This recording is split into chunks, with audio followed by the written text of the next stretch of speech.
71st running of the Mobile 1 12 Hours of Sebring about to get underway.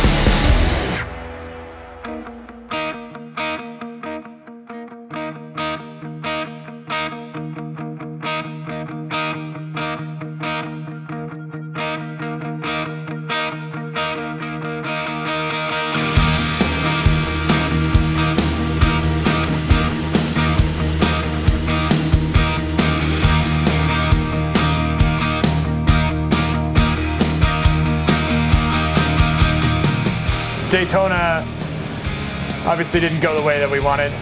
Coming into Sebring, you just have to forget.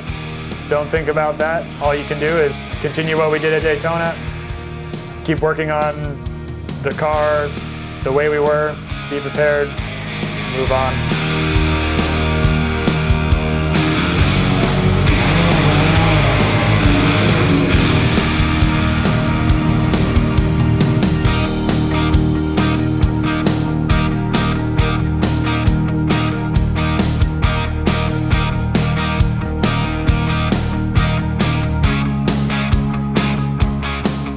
Pace is really good. Christian was P1, and I think I have the second fastest time, so the car's definitely quick right now. Dwight's in for his stint. We're just trying to make small changes at this point, which fortunately we're in the window of having a really good car. My name is Ryan DL, driver of the number 18 Air Motorsport. I grew up racing go-karts. Came from a baker's family background, but my dad was a car fanatic, and it's kind of our hobby to go-kart together. So raced go-karts till I was 16 years old, graduated into car racing, and then I ended up in the USA for a Formula Atlantic scholarship in 2002. Tried to go the IndyCar route, did not work out for me, and so from there I transitioned over to sports cars, and first couple of years I just was with some really good programs. Got to go to Le Mans my second year in sports cars, won Daytona my second year in sports cars in 2010, and really from there it snowballed. I mean, highlights, I've won Sebring, I've won Petit, I won Le Mans. Kyle and I put the deal together to come and join ERA a few years back, and so it's cliche to say that everybody's part of a family of racing, but it truly is a family-run team here with Cal, Sarah, and we have a good group of people with a lot of fun. My teammates for Sebring is Dwight and also Christian Rasmussen. He comes from the Indy Lights background, similar to what I did back in the day, so I think it's good for him to experience different cars, and so far he's doing a really good job for us. I'm born and raised in Copenhagen, Denmark. Started my racing career back home, did karting, went up the first few Formula ranks in Denmark.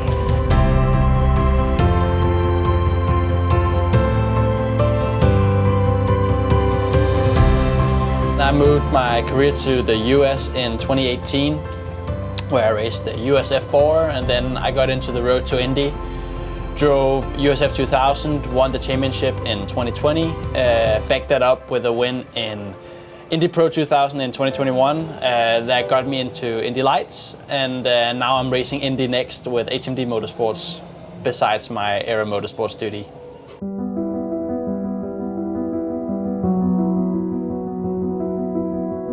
Sebring's a very demanding track. It's super bumpy. It's a difficult track to drive because of the bumps. It's a difficult track to engineer because of the bumps. So you have to strike the balance between performance and aero and compliance, easy to drive car for the drivers. I think the car setup as well that we have on the car this weekend has been very forgiving. So I think we have a very good car, a very comfortable car to drive, which is it's going to be good.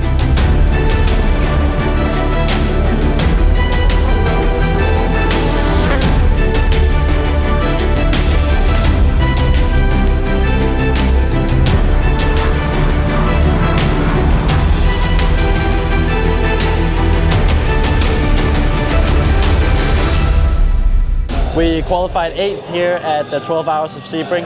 I think obviously we want to be towards the top, but I think we got to look at the progress that we made all weekend. So I think we're in a good position. Dwight's making progress every single session that he goes on track, so we're happy with that, and I think we'll be in good shape for the race.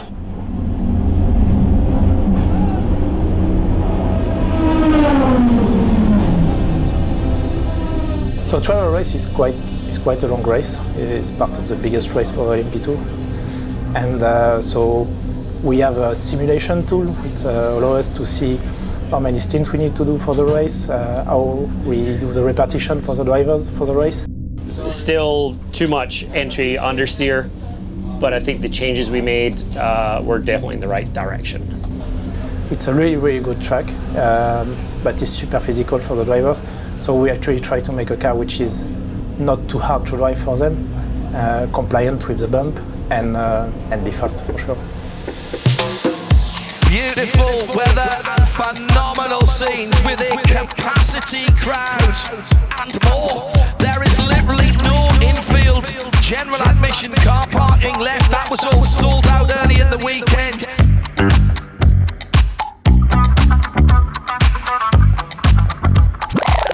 Take a deep breath, it might be the last one you get for a little while. The 71st annual Mobil 1 12 Hours of Sebring is green, green, green.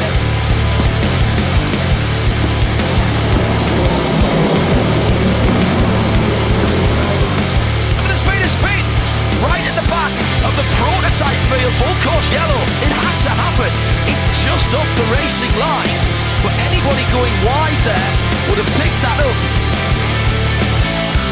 You can be as prepared as you want before the race. You can have everything down to the minute, but it's very fluid. So you get into the race and lap 1, something happens and everything you planned is out the window.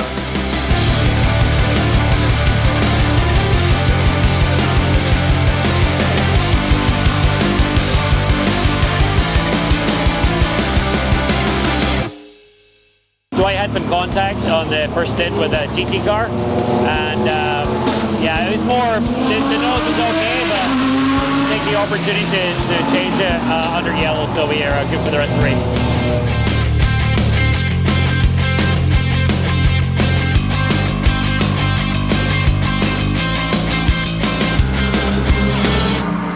So we have 7 hours, 12 minutes to go. We've definitely had a fair amount of attrition so far. Had some penalties.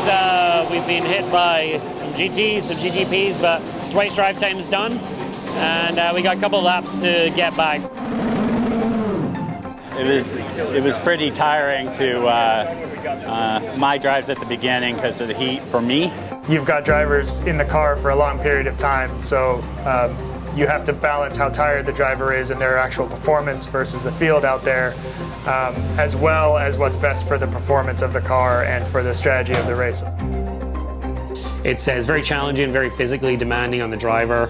And one 12-hour race here is like 1.5 times, I'd say, of the Rolex 24 at Daytona. I think we got a lap back in my stint there, so hopefully we'll just keep chipping away at it and be there at the end.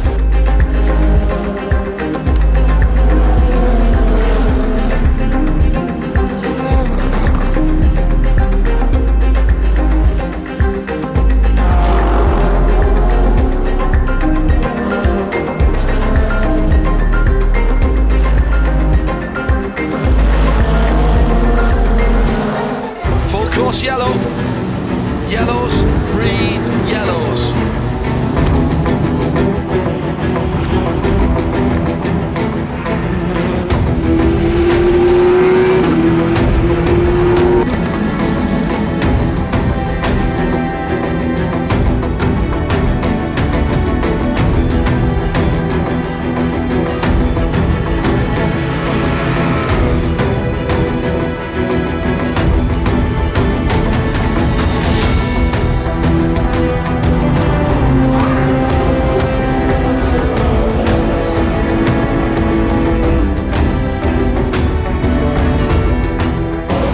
So there's an hour and 40 minutes to go in the race. I I just finished probably what's going to be my last stint, so Christian's in for the last like 2 and a bit stints. Just been one of those days where the yellows haven't helped us. We got a lap back, lost a lap with a penalty, so. I think a lot of the stuff translates from driving the Indy NXT car to driving the LMP2 car. All the experience that I have gained over the years of just driving. At the end of the day, it's still a race car. It's 4 wheels and a steering wheel, and I tend to do all right when it comes to that. It's not over yet. We're still plowing away, and we'll try and at least get back in contention with an hour to go.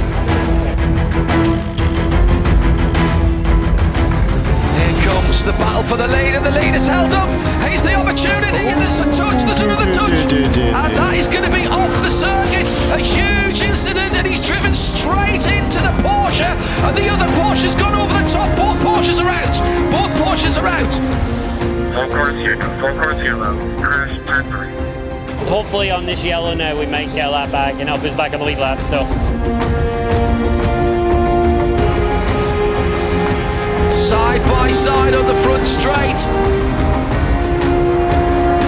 and Rasmussen goes through in third. And Rasmussen up to 3rd position. He's got Barshata and Siegel.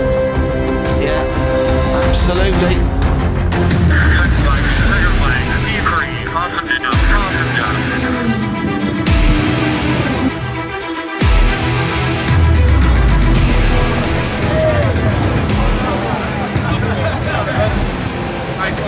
Yeah, absolutely pumped about the finish here at the 12 Hours of Sebring. Found ourselves in last place all of the race, and then fought our way back to the lead lap, and then on the last few laps we came up to a podium position from 5th. So very happy.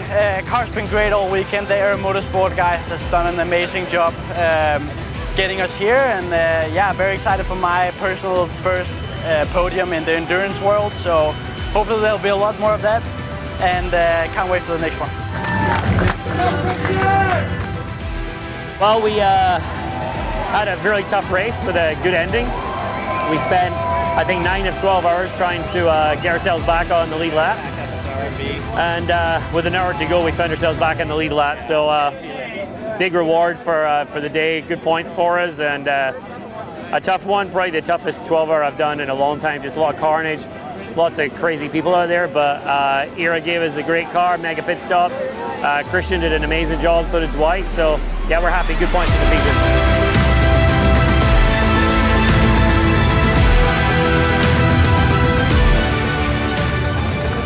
Very competitive race, you know, so we were in 7th, you know, with an hour to go.